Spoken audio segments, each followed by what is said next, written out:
Good day, everyone. I am Pastor Janet, an associate pastor with the First Baptist Church in Topeka, Kansas. And this week, which is known to Christians as Holy Week or Passion Week, the pastors are sharing meditations about what happened each day during Holy Week and on the journey to Resurrection Sunday, which is Easter. Today is Wednesday. I have known of this day for forever as Hump Day, where, you've worked really hard, you've done all your things, and then now it's time to sail down into the weekend and have some relaxation time and some fun. But you know what? Jesus has been pretty busy this week. Monday with the temple money changers, Tuesday with the teaching of end times, his second coming, and final judgment. And also in the scriptures, it indicates that Tuesday was the day that Judas Iscariot negotiated with the Sanhedrin to betray Jesus. Well, Jesus has also heard murmurings and rumors about how the chief priests want to arrest him and kill him. And so Jesus leaves Jerusalem because it is not yet time. So we come to Holy Wednesday. The Bible doesn't say what the Lord does on Wednesday. Scholars speculate that after 2 exhausting days in Jerusalem, Jesus and his disciples returned to Bethany to spend the night in anticipation of Passover the next day, Thursday. Well, if you remember, Mary, Martha, and Lazarus live in Bethany. So I want you to open your imagination, and can't you just see them all reclining and enjoying one another with friendship and just kind of chillaxing, telling stories, eating, and having all these refreshments before they head back for Jerusalem on Thursday? Well, I wish it was that way. Several times in chapter 12 of the Gospel of John, Jesus tells the group that is gathered there with him that the end time is near, and that Jesus even says, "My heart is troubled." God's Son continued to do what God wanted him to do. He taught the people, helping them to understand what has been and what will be coming. Jesus knows that he only has a day or so to accomplish this mission, and I believe that he would be frantic and somewhat frustrated for the people to understand at this time. I invite you to read the whole story in the Gospel of John, chapter 12, verses 20 to 50 that I am sharing today.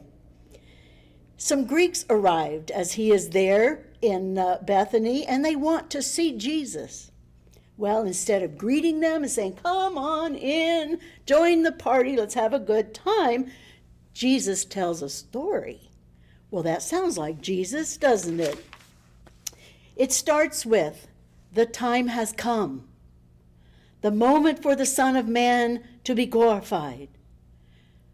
Unless a grain of wheat falls into the earth and dies, it remains all by itself. If it dies, though, it will produce lots of fruit." Well, then we need to jump down into verse 32, where the riddle is revealed. "And when I've been lifted up from the earth, I will draw all people to myself." So he's talking about his resurrection and the rectification of all the people of the world. In other words, Jesus is saying if the Greeks really want to see him and benefit from his teachings, then they will not just see him, but come to him, being drawn by the powerful, redeeming love of God, drawn into the fellowship of new life through Christ Jesus to God. I like the commentary of author Tom Wright on this passage. Jesus' death will be like sowing a seed into the ground. It will look like a tragedy, a large-scale, fully grown version of a little tiny tragedy of a small boy and how he feels at planting one of his largest and his best buckeye seeds in the ground but he doesn't see it again. In fact, Jesus' death will end in triumph, the triumph of God's self-giving love, the love that looks death itself in the face and meets it voluntarily on behalf of not just the Jews, but of all the people in the world. And that's you, that's me, that's all of us. Well, the hearers don't fully understand Jesus' hints about his own death. They seem so close and yet so far away. Verse 26 closes this passage. If anyone serves me, they must follow me. Where I am, my servant will be too. If anyone serves me, the Father will honor them. Here, Jesus is telling us to carry on and complete the work that God, his Father, sent him into the world to do. Share the word. Teach the ways of God. That's a challenge that is left for all of us.